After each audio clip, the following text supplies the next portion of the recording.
Of course, we know we have had targeted testing. Staff members have turned out positive.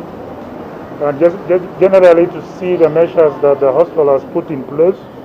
One, to stop further transmission of the infection.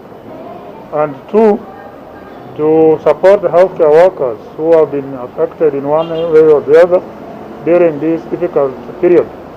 We have had fruitful discussions with the hospital management team, the measures that need to put in place, including infection prevention control like what you are seeing there. And I've been assured that we have sufficient quantities of PPEs, personal protective equipment.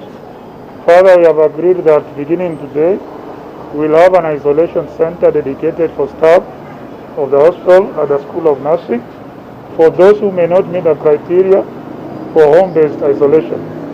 So basically ours is a mission of support and also fact-finding to be able to see what is on the ground and to assure the public that we are doing everything possible, one, to stop further transmission of infection to the healthcare workers, but also the people who come to seek services here. So the hospital is safe.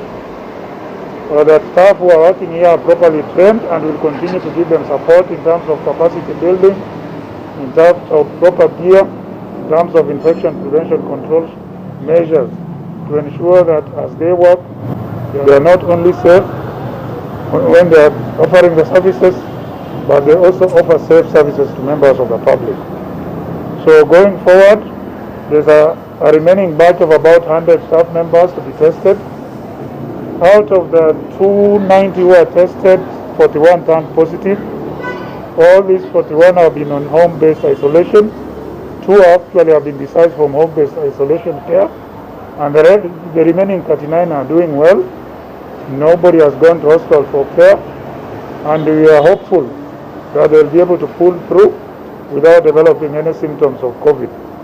Remember, they qualify for home-based isolation because majority of our people are still asymptomatic. 90% of the infections we get in our setup are asymptomatic.